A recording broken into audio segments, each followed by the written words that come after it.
सुबह मेरी बारात थी। अचानक आधी रात को मेरी आंख खुली तो बाहर शोर सुनाई दिया। मैं बाहर निकली तो सब मुझे अजीब सी नजरों से घूरने लगे, क्योंकि भाभी ने मेरे कमरे से किसी को निकलते देखा था। हालांकि मैं बिल्कुल पाक दामन थी, मगर किसी ने मेरा यकीन न किया और कुछ देर बाद उसी आदमी से भाई ने जबरदस्ती मेरा निकाह करवाकर घर से निकाल दिया। वो आदमी सारे रास्ते मुझसे मुंह छुपाता रहा और काफी देर के बाद वो मुझे अपने टूटे हुए मकान में ले आया। मगर जब उसने अपने चेहरे से कपड़ा हटाया तो मैं बेहोश होकर गिर पड़ी, क्योंकि वो तो मेरी नौकरानी। मेरा नाम तहरीर है। मेरी उम्र 16 साल थी। हम लोग जॉइंट फैमिली में रहते थे। मेरे चाचू और उनके बच्चे सब लोग एक ही घर में रहते थे। मेरी अम्मी इस घर के माहौल से बहुत ज्यादा तंग थी, लेकिन मुझे ये सब अच्छा लगता था, क्योंकि यहाँ पर मेरे सारे रिश्तेदार एक साथ रहते थे। अम्मी कहती थी कि ये लोग बिल्कुल भी अच्छे नहीं हैं। जब ये जुल्म करने पे आते हैं तो ये नहीं देखते कि क्या कर रहे हैं। पता नहीं, शायद उन्होंने मेरी अम्मी के साथ कोई जुल्म किया था, लेकिन मुझे तो ऐसा कुछ नहीं लगता था। सब लोग मुझसे बहुत प्यार करते थे। मैं बहुत ज्यादा खूबसूरत थी, पर एक बात बुरी थी कि मैट्रिक के बाद पढ़ाई नहीं करवाते थे। लेकिन मेरे एक चाचू अच्छे थे जो पढ़े लिखे थे। उन्होंने कहा कि अगर लड़कियां मैट्रिक कर लें तो बाकी की पढ़ाई तो घर बैठे भी कर सकती हैं। इसलिए उन्होंने मुझे प्राइवेट पढ़ाई करवाई। वो बहुत अच्छे थे और उनके बेटे भी जवान थे। इस घर के बेटों को पढ़ने की इजाजत थी, लेकिन बेटियों को सिर्फ मैट्रिक ही करवाया जाता था। मेरी अम्मी कहती थी कि ये बात बहुत बुरी है, लेकिन मुझे तो वैसे भी पढ़ने का शौक नहीं था। इसके अलावा इस खानदान के रिश्ते खानदान के अंदर ही होते थे। बाहर से कभी भी कोई रिश्ता नहीं आता था, चाहे जो कुछ भी हो जाए। इसी तरह मेरी कजनों की उनके कजन के साथ ही शादी करवा दी गई थी। अब मेरे लिए मेरी भाभी के भाई का रिश्ता पसंद किया गया था, जो रिश्ते में मेरा कजन लगता था। मुझे शादी करने का कोई शौक नहीं था। मैं जिम्मेदारी नहीं लेना चाहती थी, लेकिन मैं यहाँ पर कुछ बोल भी नहीं सकती थी। मेरी मंगनी करवा दी गई और कहा गया कि 6 महीने के बाद शादी करवा दी जाएगी। यहाँ पर काम करने के लिए बहुत सारे नौकर थे। हम लोग खुद काम नहीं करते थे। हम लोग सिर्फ खाना पकाना खुद करते थे, क्योंकि मेरे दादा कहते थे नौकरों के हाथ का खाना नहीं खा सकते। मेरी शादी तय हो गई, इसलिए मुझे कहा कि अब तुम सिर्फ आराम करो, कि बाकी सारी जिंदगी तुमने काम ही करना है। मैं भी बड़ी खुश थी। सारे मेरा ख्याल रख रहे थे। यहाँ तक एक नई नौकरानी को भी रख लिया गया, जिसका नाम सफिया था। वो अपने चेहरे पर अजीब तरीके से नकाब करके रखती थी। उसने अपना दुपट्टा अपने मुंह में डाला हुआ होता था, यानी उसका आधा चेहरा नजर आता था, और वो कहती थी कि मेरे चेहरे पर दाग है, इसलिए मैं ऐसा करती हूँ। हम लोगों को नौकर के मामले में बोलने का ना तो कोई शौक था और ना ही हमारा बोलना बनता था। इसीलिए हमारे लिए तो वो हमारे नौकर ही थे। हमारे घर में अल्लाह का दिया सब कुछ था। सफिया अपने काम पर लग गई और मेरी शादी की तैयारियां होने लगी। मेरी सारी कजिन शादी करके इसी घर में रहती थी और उनके अलग कमरे बनवा दिए जाते थे, लेकिन मेरा कमरा दूसरे पोर्शन पर बन रहा था, क्योंकि नीचे जगह नहीं थी। मेरी बाकी कजिनों ने कहा कि चलो तुम कम से कम अलग पोर्शन में तो जा रही हो, हमें तो ऐसा लगता है कि हमारी शादी हुई ही नहीं है, अपने ही घर में रह रहे हैं। कोई नई बात नहीं, कोई दिलचस्पी नहीं, वही शक्लें जो बचपन से देखते आए हैं। अब आपको सारी जिंदगी भी वही देखनी पड़ेगी। ऐसी थोड़ी ना शादी में कोई कशिश रहती है। मैंने कहा तुम लोगों की सोच के बारे में मुझे नहीं पता, मैं तो बस इतना जानती हूँ कि शादी तो शादी होती है। सफिया घर के काम कम करती थी और मेरे पीछे ज्यादा भागती थी। वो मुझे बहुत ज्यादा गौर से देखती और मेरी बड़ी तारीफें करती थी। कहती थी कि आप बहुत ज्यादा प्यारी हैं। कभी मेरे लिए कोई अच्छी सी खाने की चीज भी बना लेती थी। एक दिन मैं शैम्पू करके बैठी थी तो आ गई और कहने लगी, क्या हो गया, आपके सर में दर्द हो रहा है? तो मैंने कहा हाँ, थोड़ा सा दर्द है। उसने कहा कि आपके लिए अच्छा सा सूप बना देती हूँ, सर्दी का मौसम आ रहा है ना, इसीलिए आपके सर में दर्द हो रहा है। वो मेरा बहुत ख्याल करती थी, इसलिए मुझे वो अच्छी भी बहुत लगती थी। फिर शादी के दिन करीब आ गए और शादी में एक हफ्ता रह गया कि मेरा वही कजन जिसके साथ मेरी शादी होनी थी, उसका नाम अहमद था, वो सीढ़ियों से गिर गया और उसको इतनी ज्यादा चोट लग गई कि फिलहाल तो वो शादी करने की हालत में था नहीं। उसको हॉस्पिटल लेकर गए और उसके बाद वो बिस्तर पर पड़ गया। उसके पाँव में फ्रैक्चर हो गया था। हफ्ते के बाद हमारी शादी थी और बेचारे के साथ क्या हादसा हो गया। सब लोग परेशान भी थे और बहुत ज्यादा फिक्रमंद भी थे, और उनका कहना था कि लगता है नजर लग गई है, सबका खैरात करना पड़ेगा। शादी आगे हो गई। 2 महीने मुझे तो कोई मसला नहीं था। मैं अहमद के लिए परेशान थी, क्योंकि वो मेरा होने वाला शौहर था। लेकिन इतनी ज्यादा परेशान भी नहीं थी, कम से कम 2 महीने में आराम कर सकती थी। मेरी तो वैसे भी खिदमत हो रही थी, लेकिन जब उनसे पूछा कि तुम गिरे कैसे, तो वो कहता कि मुझे पता ही नहीं कि मैं कैसे गिरा हूँ। मुझे तो समझ ही नहीं आई मैं कैसे गिर गया। मेरे चाचू ने कहा कि क्या कह रहे हो तुम, ऐसे कैसे गिर गए? अहमद ने कहा कि मैं सीढ़ियों के ऊपर खड़ा होकर फोन देख रहा था। मेरे चाचू ने कहा तो जब तुम्हारा ध्यान फोन में था तो फिर तुमने गिरना ही था। आग लग जाए इस फोन को। उन्होंने सबको डांटना शुरू कर दिया। उसने कहा कि मेरा फोन में ध्यान जरूर था, लेकिन इसका मतलब ये नहीं कि मैं इतनी आसानी से गिर जाता। सब अहमद का ख्याल करने लगे। डॉक्टर ने कहा कि फ्रैक्चर है पर ज्यादा मसला नहीं है। उसके बाद वो भी ठीक हो गया। फिर भी हम लोगों ने 1 महीना इंतजार किया। जब वो बिल्कुल ठीक हो गया तो फिर से शादी की तैयारियां होने लगी। सफिया बड़ी उदास थी। उससे मेरी चाची ने पूछ लिया कि तुम क्यों इतनी उदास हो? तो कहने लगी कि नहीं, कोई मसला नहीं है। उन्होंने कहा नहीं, तुमने तो ऐसे मुंह बना रखा है जैसे खुदा ना खास्ता ये फौतगी वाला घर हो। तो कहने लगी नहीं, ऐसी बात नहीं है। जब किसी बच्ची की रुखसती होती है तो मेरा दिल बड़ा दुखता है। सबने कहा कि रुखसत थोड़ी हो रही है, ये तो अपने ही घर में रहेगी। ये तो बड़ी खुशनसीब है, इसे अपने माँ बाप से भी दूर नहीं जाना पड़ेगा और इसके ससुराल वाले भी इसके अपने ही खानदान वाले हैं। यही तो फायदा होता है खानदान में शादी करने का। सफिया ने कहा कि मैंने अपनी बड़ी बेटी की शादी बड़े घर लोगों में की, पर वो खुश नहीं है, इसलिए बस मैं उदास रहती हूँ। मैंने कहा कि चलो अल्लाह उसके लिए भी आसानी करेगा। एक दिन मैं अपनी कजन को रोते हुए मैंने देखा, वो पूरी तरह रो रही थी। मैंने उसको देख लिया, उसके चेहरे पर थप्पड़ का निशान भी था। मैंने कहा कि ये क्या, तुम्हें किसने मारा है? उसने कहा कि मुझे उमर ने मारा है और मुझे रोज ही मार पड़ती है। मैंने कहा अभी तुम्हारी शादी को ज्यादा अरसा भी नहीं हुआ है, फिर तुम्हारे हालात इस मकाम पर कैसे पहुंच गए? उसने कहा कि हालात पहले से इस मकाम पर हैं। हम लोग एक दूसरे की शक्ल बचपन से देख रहे हैं। हमारे पास एक दूसरे के लिए कुछ नया नहीं। हम एक दूसरे से तंग आ गए हैं कि पता नहीं बाकी की जिंदगी कैसे गुजरेगी। अपनों में कोई शादी ना ही करे तो ही अच्छा है। दूसरी तरफ मेरी अपनी भाभी के 2 मिसकैरेज हो चुके थे। उनकी कजन मैरिज की वजह से उनके यहाँ बच्चे पैदा नहीं हो रहे थे, लेकिन घर वालों का कहना था कि जब अल्लाह ने देनी होगी औलाद तो दे देंगे।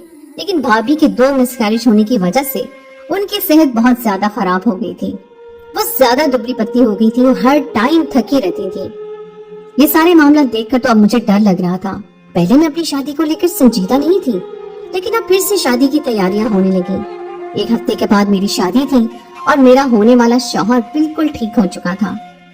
अब तो मेरा दिल घबराने लगा। मैं सोचने लगी कि मैं क्या करूं, लेकिन शादी से इनकार करने का मेरे पास ऑप्शन नहीं था और मेरी शादी टल भी नहीं सकती थी। फिर क्या हो सकता था?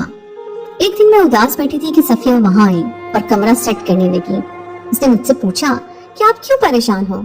मैंने कहा कि शादी होने वाली है इसीलिए परेशान हूँ। उसने कहा कि ये शादी आपकी मर्जी से नहीं हो रही। मैंने कहा कि मर्जी से हो रही है पर पसंद से नहीं हो रही। लेकिन इस घर में पसंद की शादी का कोई रिवाज है ही नहीं, इसलिए ये तो हो ही नहीं सकता। लड़कियों को मैट्रिक के बाद घर बिठा दिया जाएगा, ना कहीं आना जाना, ना कहीं होटल जाते हैं, ना किसी कॉलेज वगैरह में पढ़ते हैं। जब किसी से मिलना ही नहीं तो किसी को पसंद कैसे करेंगे? फोन रखने की भी इजाजत नहीं है। हमारे बड़े समझदार हैं, ये अच्छी बात है। अगर किसी को पसंद कर बैठे तो कौन सी उन्हें हमारी उनके साथ शादी करवा देनी थी, अपना ही दिल जलाना था। सफिया ने कहा कि मोहब्बत की शादी में इंसान खुश रहता है।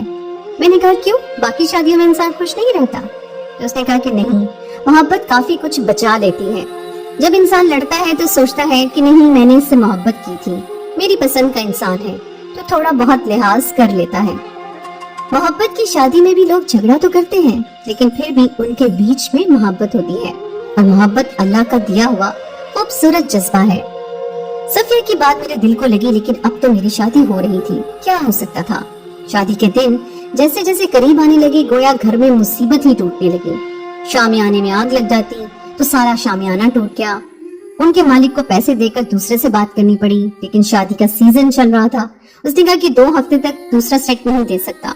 पूरे शहर में कहीं से भी हमारे लेवल के शामियाने नहीं मिल रहे थे, क्योंकि हमें चाहिए भी बहुत अच्छे वाले थे।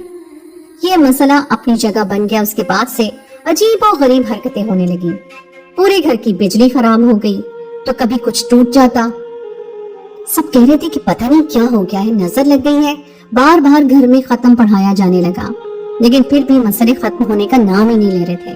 और फिर एक दिन कुछ ऐसा हो गया कि दुनिया की सबसे बड़ी मुसीबत मेरे सर पर आन पड़ी। एक रात मैं अपने कमरे में सो रही थी और ये मेरी मेहंदी की रात थी और अगले दिन मेरी शादी थी। सुबह मेरी बारात थी। अचानक आधी रात को मेरी आंख खुली तो बाहर शोर सुनाई दिया। शोर को सुनकर ऐसा लग रहा था जैसे मेरे सारे घर वाले एक दूसरे से लड़ रहे हैं। मैं भी परेशान हो गई। मैं बाहर निकली तो सब मुझे अजीब सी नजरों से घूरने लगे। सब लोग मुझे ऐसे देख रहे थे जैसे बहुत अरसे के बाद कोई मुजरिम मिल जाता है तो सब लोग उसको देखते हैं। मैंने कहा कि क्या हो गया है? तो मेरी चची, वही जो कि मेरी होने वाली सास भी थी, कहने लगी तुमसे ये उम्मीद नहीं थी। और मेरी माँ रो रही थी और मेरे बाबा सर झुकाए खड़े थे। मेरे भाई के चेहरे पर भी गुस्सा था, कजनों के चेहरे पर भी, और चाचू तो मुझे ऐसे देख रहे थे जैसे मुझे जानते ही नहीं। मेरा होने वाला शौहर भी मुंह फेर कर खड़ा था क्योंकि भाभी ने मेरे कमरे से किसी को निकलते देखा था। उसने ये बात सबको बता दी। मैंने इसके कमरे से किसी मर्द को निकलते हुए देखा है और उसको पकड़ भी लिया था और उसे बाहर घर के सहन में बिठाया हुआ था और उसको मारा भी था। मैं हैरान थी। मैंने कहा ऐसी कोई बात नहीं है, मुझे नहीं पता। हो सकता है कि वो कोई चोर हो, चोरी करने आया हो और मेरे कमरे में भी चोरी करने के लिए ही घुसा हो। तो मेरे चाचू ने मेरे मुंह पर थप्पड़ दे मारा और कहा कि इस तरह का झूठ बोलने की जरूरत नहीं है क्योंकि वो बता चुका है कि वो तुम्हारा आशिक है और तुमसे मिलने के लिए आया था। मेरा मुंह खुले का खुला रह गया। मैं हैरान रह गई कि ये कौन सा इंसान है जो मुझ पर इतना बड़ा इल्जाम लगा रहा है। मैंने कहा कि कौन है वो, मुझे भी तो पता चले। तो सबने कहा कि एक तो इस तरह की हरकत करती हो, ऊपर से उसकी शक्ल देखने की बात करती हो। उसके बाद मुझे किसी ने एक लफ्ज ना बोलने दिया। हालांकि मैं बिल्कुल पाक दामन थी, मगर किसी ने मेरा यकीन ही ना किया। घर के सारे आदमी आपस में कोई बातचीत करने लगे। मेरे चाचू ने और मेरे बाबा ने भी कहा कि इसको घर से निकालो, नहीं तो बदनामी होगी हम सबकी। अभी तो ये बात इस घर में ही है, वो कैसे मुझे घर से निकालने की बात कर रहे थे। एक दिन पहले तो सब मुझसे इतना प्यार जता रहे थे और आज सब लोग मुझे घर से निकालना चाहते थे। सब लोगों ने मशवरा किया और बड़ों ने ये बात निकाली कि इसी शख्स के साथ इसका निकाह करवा दिया जाए और इसे अभी इसी घर से निकाल दिया जाए क्योंकि इसने सारे घर की औरतों और मर्दों की इज्जत खराब की है। इस घर में आज तक किसी लड़की ने ऐसा काम नहीं किया, तो ये क्या अनोखी आई है। कुछ देर बाद उसी आदमी से भाई ने जबरदस्ती मेरा निकाह करवाकर मुझे घर से निकाल दिया। मैं बारी बारी मदद मांगने के लिए सबके पास गई। अपने बाबा के पास आई तो उन्होंने मुझसे बात भी न की। अपनी अम्मी के पास गई तो उन्होंने रोते हुए कहा कि हमने तुम्हारे लिए अच्छी जिंदगी सोची थी, लेकिन तुमने खुद अपने पांव पर कुल्हाड़ी मारी है। अपने चाचू के पास गई तो वो भी मेरे से बात नहीं करना चाहते थे और बाकी औरतें तो वैसे ही मुझे ताने पे ताना दे रही थी। मेरी शादी उस इंसान के साथ करवा दी गई। मेरा निकाह हो गया। मेरा कुछ सामान एक बैग में डालकर मुझे सुबह होने से पहले पहले उस शख्स के साथ रुखसत कर दिया गया जिसकी मैंने शक्ल भी गौर से नहीं देखी थी। मैं बहुत चीखी चिल्लाई। मैंने कहा कि मैंने नहीं जाना, मुझे इसके साथ ना भेजें, मैं तो इसको जानती भी नहीं हूँ। आप लोगों को गलत फहमी हुई है। कल को अगर हकीकत आप लोगों के सामने आई तो मैं आप में से किसी को भी माफ नहीं करूंगी। मेरे रिश्तेदारों ने मुझे कहा कि तुम क्या माफ नहीं करोगी, हम तुम्हें कभी माफ नहीं करेंगे। तुम्हें जितनी जल्दी हो सके इस घर से निकल जाना चाहिए और लोगों को हम कहेंगे कि तुम्हारे लिए हम मर गए हैं। हमने तुम पर इन्ना लिल्लाहि व इन्ना इलैहि राजिऊन पढ़ लिया है। अपनी शक्ल हमें दोबारा मत दिखाना। हमें तुमसे कोई रिश्ता नहीं रखना। तुमसे कितनी मोहब्बत की उतना ही तुमने हमें धोखा दिया। इस घर में जितनी लड़कियां थी उन सब की शादी करवाई, उनसे मर्जी पूछी थी, तुमसे भी पूछा था, तब तुमने ऐसी कोई बात नहीं की थी। अगर पहले बता देती कि तुम इस तरह की जलील हरकत करोगी तो हम तुम्हें पहले ही उसी के साथ भेज देते। अंधेरा था। उसके बाद हम लोग रिक्शे के अंदर बैठे थे। मुझे रिक्शे की आवाज आ रही थी और मेरी आंखों से आंसू बह रहे थे। हम लोग कहाँ जा रहे थे मुझे कुछ पता नहीं था। मेरा दिमाग जैसे माउफ हो चुका था। मेरी जिंदगी में क्या हो गया था। अभी तो मैं सुकून से सो रही थी और अब सब कुछ बर्बाद हो गया था। सबने कहा था कि अपनी शक्ल मत दिखाना, हम तुम्हारे लिए मर गए हैं और इस घर के दरवाजे भी तुम्हारे लिए बंद हैं। वो आदमी सारे रास्ते मुझसे मुंह छुपाता रहा। कैसी जिंदगी थी मेरी। मैं उस जिस शख्स को पहचानती तक नहीं थी, यहाँ तक कि मैंने उसे गौर से देखा भी नहीं था। मैं उसके निकाह में थी और मैं बदनाम हो चुकी थी। मेरे ऊपर से मेरे घर वालों का यकीन उठ गया था और सारे के सारे ही मेरे खिलाफ हो गए थे। मैंने उसकी तरफ देखा लेकिन मुझे उसका चेहरा ठीक से नजर न आया। मैंने उससे कहा कि मेरी जिंदगी बर्बाद करके तुम्हें क्या मिला। उसने कोई जवाब न दिया और काफी देर बाद वो मुझे अपने टूटे हुए मकान में ले आया। मैंने आसपास देखा तो ये घर तो बहुत ही खस्ता हाल था। यहाँ पर ना ही कोई ढंग के कमरे बने हुए थे और ना ही कुछ, और मेरी जिंदगी बर्बाद हो गई थी। ये घर भी मेरी जिंदगी की ही तरह था।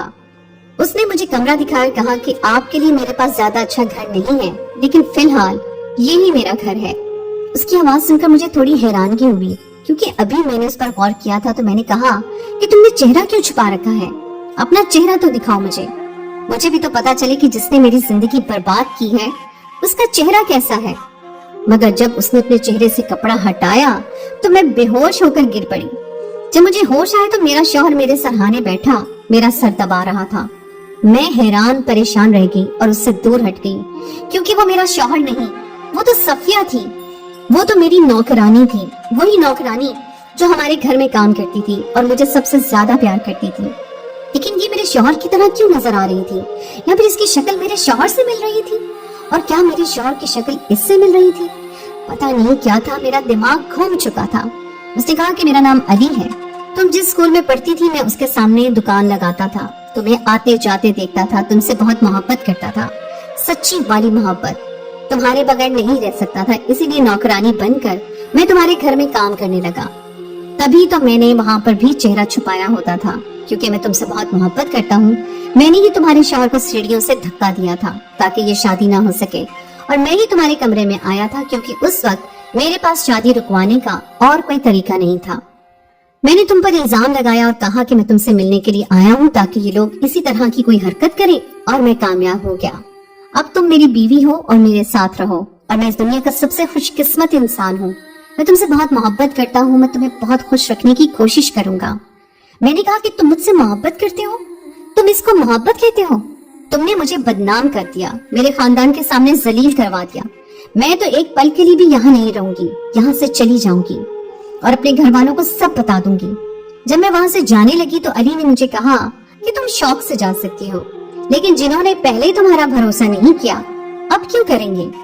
तुमने सोचा नहीं कि सिर्फ 4 घंटे के अंदर उन्होंने तुम्हारी तकदीर का फैसला कर दिया और तुम्हें बोलने का मौका तक नहीं दिया। वो तुम्हारे अपने थे, क्या वहाँ पर तुम खुश रहती? इस घर के अंदर एक ऐसे शख्स के साथ जो तुमसे मोहब्बत नहीं करता। मेरा तरीका गलत था, लेकिन मेरी नीयत गलत नहीं है। मैंने तुमसे सच्ची मोहब्बत की है। मेरे कदम ये सोचकर रुक गए कि वाकई मेरे घर वालों ने मेरे साथ क्या किया। कम से कम सोच लेते, समझते, मुझसे पूछ लेते।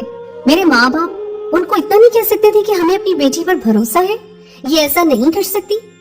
अली ने कहा कि जाने से पहले इतना जरूर सोचो कि कौन सी दुल्हन अपनी शादी से एक दिन पहले अपने आशिक को घर मिलने के लिए बुलाती है। तुम्हारे घर वाले इतने कान के कच्चे थे, उन्हें तुम पर रत्ती बराबर भी भरोसा नहीं था। जो मैंने उनको कहा उन्होंने फौरन यकीन कर लिया और तुम्हें मेरे साथ भेज दिया, क्योंकि तुमसे उनको कोई लगाव नहीं। अली ने मुझे कहा कि मैं फिर भी तुम्हें नहीं रोकूंगा, अगर तुम्हें जाना है तो तुम जा सकती हो, लेकिन सुबह चली जाना, मैं खुद तुम्हें छोड़ाऊंगा। अभी बहुत रात हो गई है, तुम सो जाओ, मैं बाहर सो जाता हूँ। जब तक तुम नहीं चाहती मैं तुम्हें हाथ तक नहीं लगाऊंगा, क्योंकि मैंने तुमसे मोहब्बत की है। पहले ही मुझे अपनी मोहब्बत हासिल करने के लिए गलत तरीका अपनाना पड़ा है और कोई गलती नहीं करना चाहता। मैं सारी रात रोती रही और सोचती रही, मैं एक पल को भी नहीं सोई। सुबह अली ने मेरे लिए नाश्ता भी लाया। उसने मुझे नाश्ता करवाया और कहा कि मुझे पता है तुमने कल से कुछ नहीं खाया होगा। उसने एक रात में मेरा इतना ख्याल किया, इतना एहसास किया। उसने कहा कि अब मैं तुम्हें छोड़ आता हूँ, तो मैंने कहा कि मैं नहीं जाऊंगी। मैंने रोते रोते उसका हाथ थाम लिया और उसने मेरे सर पर हाथ रखकर कहा कि मैं तुम्हें दोबारा कभी रोने नहीं दूंगा। मुझे नहीं पता मैंने ठीक किया या गलत, आप ही बताइए कि क्या मैंने सही किया या गलत।